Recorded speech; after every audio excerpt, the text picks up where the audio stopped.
Oh yeah, we did so much stuff. Yeah. It's about day 180, isn't it? Day 364. No, it's day 364.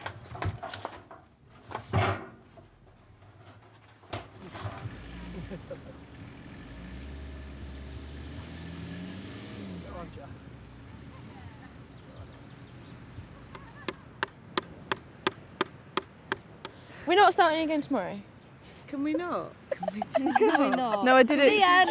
No more. We're done. Cuddles. It's easy to forget when you're so engrossed in the detail of spreadsheets and site set up and all of that stuff, to forget that this is about getting women into getting outside. So welcome to Women's Tradfest 2019. So my name's Gilly MacArthur and I'm one of the organisers of the Tradfest. We live in a world which is fast food and ready-made and flat-packed, and people want a quick hit of stuff, and trad climbing is completely the opposite of that. It takes time, it takes trust. The other three organisers of the festival are here. We've got Charlie Lowe. We've always had kind of three main aims with the festival, and those are kind of helping beginners transition from indoor climbing to outdoor climbing, supporting women in the outdoor industry, and creating a network of female climbers. And we've got Hetty. But I think that's where Women's Trad Festival is really important, because we're not just teaching people how to kind of place anchors and climb and lead. We've got Ellie Fuller. One of the reasons we do it is for our 5-year-ago selves, essentially, who wanted this community and didn't know how to find it.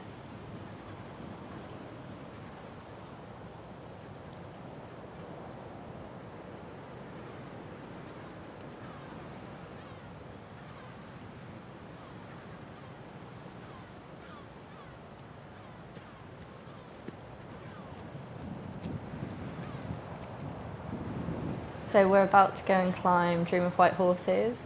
I never really had like a draw to a route, and then this was like, this to me was, it felt like a kind of rite of passage as a climber.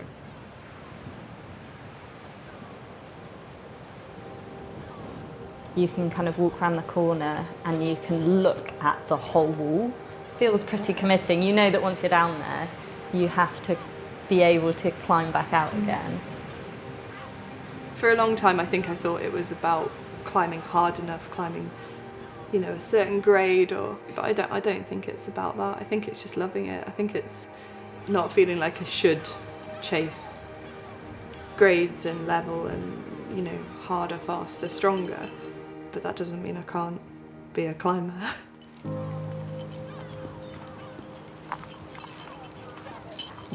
Yeah.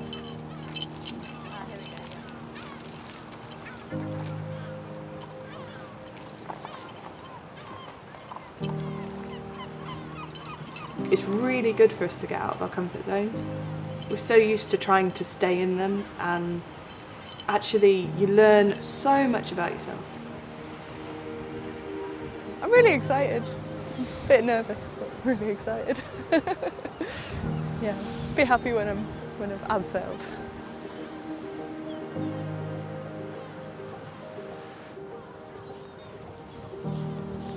Off we go. For me, this is like quite a big step to try and lead.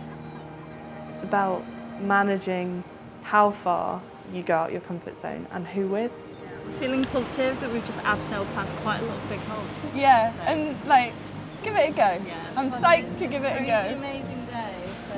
The sun has come out. And we're basically the only people here. Yeah. So it's going to be good. Yeah. There's lots of ways that you can climb a route. You can climb it with your body, or you can climb it with your mind, or you can climb it with a bit of both.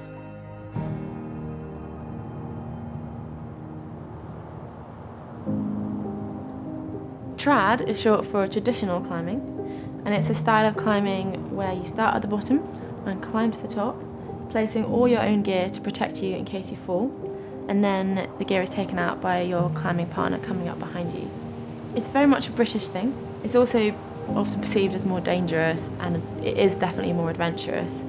And I think everyone else thinks we're a bit crazy, but it definitely doesn't have to be dangerous if you know what you're doing. Ascend the White Crack for 5 metres. The Cromlech is in Llanberis Pass. The route that I'm going to do, Cemetery Gates, it's striking and imposing for Britain. I've been in the past with lots of American friends and they're like, so where is it? And you're like, it's there. And they're like, we can't even, is that it? But when you get up close to it, it looks like an open book.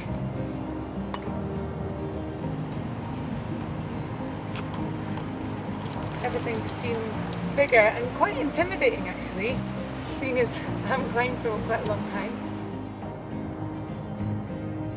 Am I fine? Yeah, and you're okay, darling.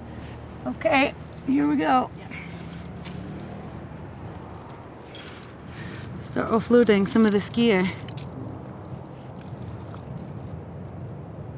So I had a rock climbing accident in Utah a couple of years ago, and I was climbing a route that was not quite but nearly at my limit, and my foot popped and I slipped and I hit the rock and I broke my ribs and I broke my back. And so in terms of an edge, after that I had a very hard edge, which was the trad climbing. Lead trad climbing is crazy, and every quark, every single atom in my body was going, do not lead, don't lead. It's totally crazy.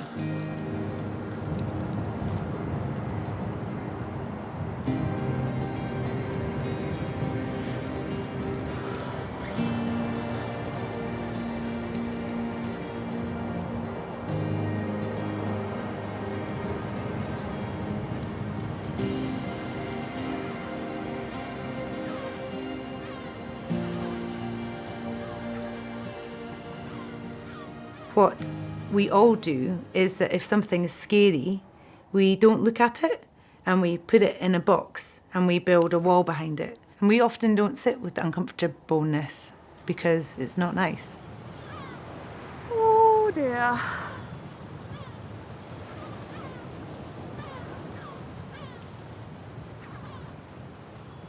But if you sit in the uncomfortableness, you can grow from that, and that's amazing. I'm a bit nervous about the next bit.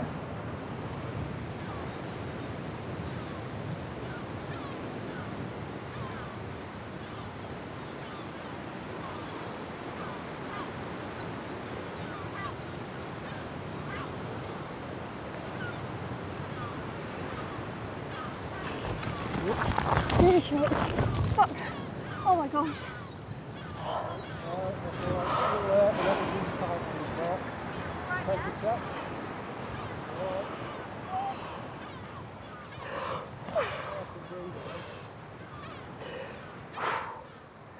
I'm not quite sure what happened, but I guess this is the nature of trad climbing. Yeah. It's about doing something adventurous and doing something fun, but doing it in a safe way. It's like why you put gear in, so that if you fall off, then you're fine. I guess it's part of the learning experience.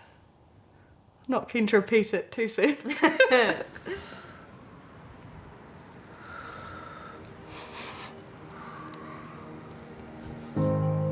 There's going to be amazing times and there's going to be really dark times. And we can't hold on to either of those two because they will be gone like that.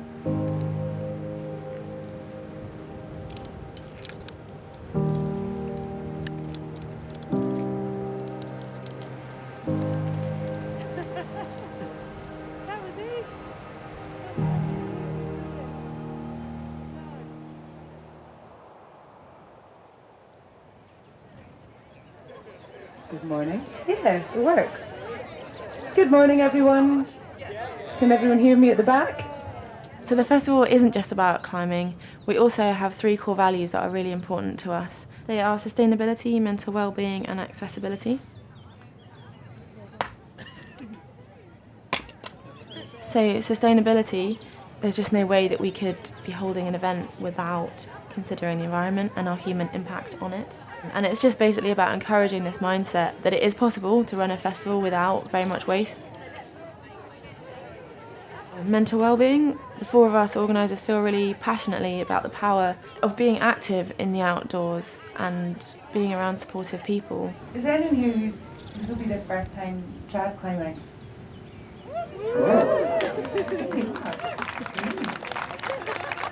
When you're out on the crags today, just give each other a wee smile, because I think that it's really important that we're actually building communities that are together rather than looking at the reasons why we want to pull each other apart. The third value is accessibility. So trad climbing is really not that easy to get into. The kit's expensive, so is instruction, and it's often regarded with some fear. Part of the reason why the Peak District is just amazing for learning to trad climb is because you've got a range of crags from 10 metres up to 30 metres. It's great for beginners. The rock is like super solid, so it means that you don't have to worry about holds coming off or that kind of thing. You can come to the festival with nothing, with no kit, and you get paired with a leader who will show you what it's all about for the whole weekend.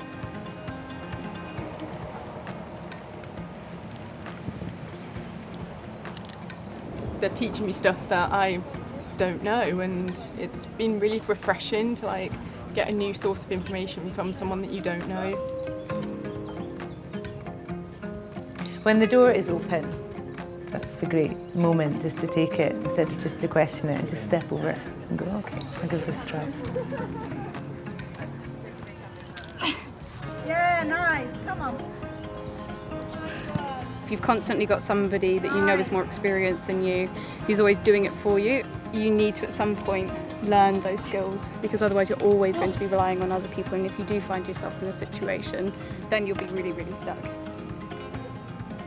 You know, a lot of it is around just giving yourself permission to try. And it's so difficult when you're older as a beginner to find people to climb with, because people are younger, they're fitter, you know, I've got arthritis, and you know, you feel a bit inadequate. So coming somewhere like this, you know, and I realise there's a lot of older climbers actually. I wasn't on my own. I guess. It's just really heartening to see this many people want to learn and this many people want to be part of something that gives them this space.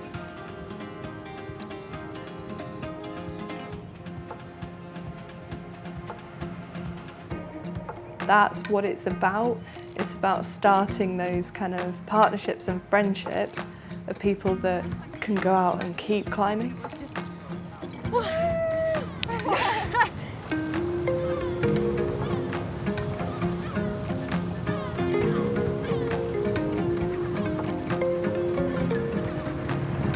So, it's day 2 and we're back on the wall. It's a slightly different experience today. I'm aiming for a much more positive crossing. We'll go with that and try and enjoy it, because it's beautiful and we do this for fun after all. Everyone can appreciate what a really good day out and a really bad day out is like. No one comes to Cogarth this early. It's really early. Perfect British trad. What you need is a little sheen of rainwater on every hold. Splash with a bit of salt sea mist and we're all good. That's what you have to get used to trad climbing. You spend a lot of time drinking tea or sitting in the car and looking at the rain. If you want to climb in Britain, that's just something that you have to contend with, that the weather isn't often perfect. The good news is there's tiramisu in the back of the car. Climbing films and stuff that people see is that it all looks really easy and joyous. The reality is that quite often climbers, trad climbing, like you feel scared and you don't want to do it and you're really hoping it rains because you actually don't want to get on this route. There's not that many people necessarily actually going outside. Some people actually just want to go and boulder inside. So Northwest Passage is this beautiful long route on Castle Helen. You have to ab down right to the sea and you build a hanging belay right above the waves. I carried on trad climbing because I began to sort of understand a little bit more about it taking you to beautiful places, but also the sort of relationship that you have not only with the rock, but with the person that you're climbing with. We've made it to the hanging belay and it's really wet, and you can tell a good sea cliff climb when you get down here, and already Ellie's soaking wet. I've got waves being This is what it is about, getting wave washed at the bottom of the route. Even if people see it as kind of like a slightly crazy thing, like people are interested in it and people want to give it a go.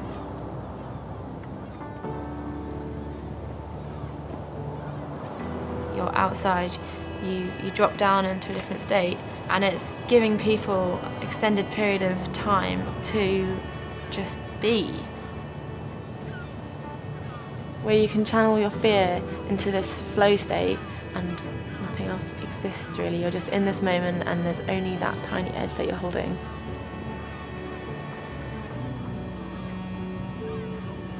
There's just this appreciation for being outdoors and enjoying it. That kind of unites people in a really nice way.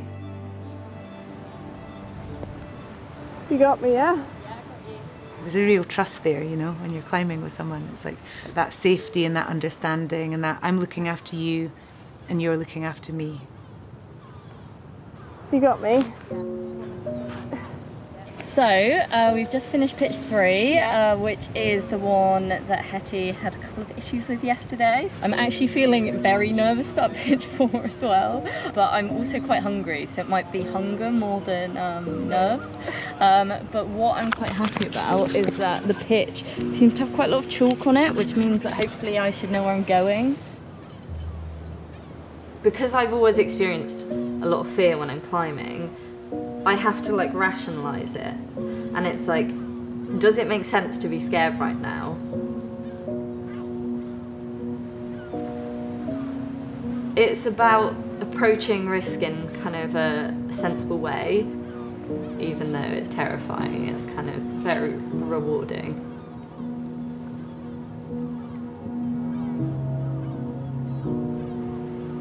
Like, tricky, but always okay once you just figure it out. And just like such cool moves, like cool rockovers, awkward corners, and I saw a seal. This is what it's supposed to be like. So good.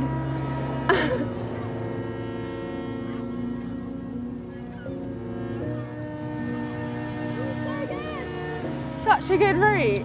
So good. Like it says it's the best pitch in Gogarth, and like I think it is. Nice, Charlie! Woo! Oh, that was amazing. I forgot how good the final pitch is. Okay. Oh my God, it's my turn.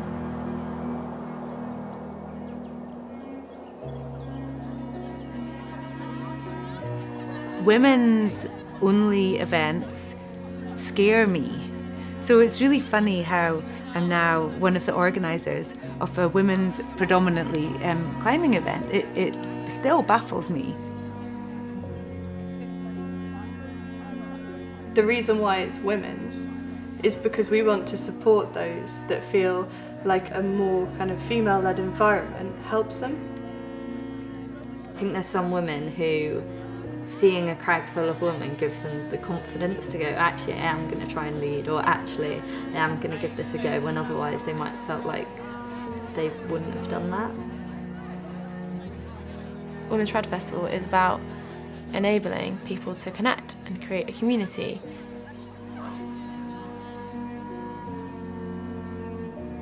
There's a lot of really psyched women out there that are wanting to learn to do this sport.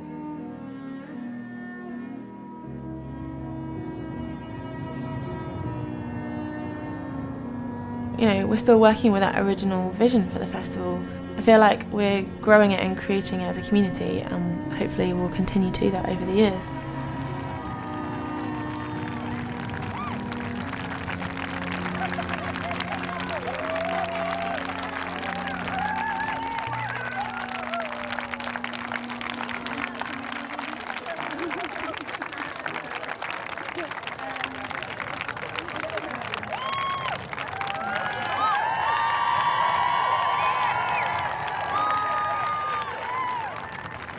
What happened at the last belay? I got lost. So basically, Hetty got too excited. She was just enjoying climbing so much that she just kept going straight past the belay.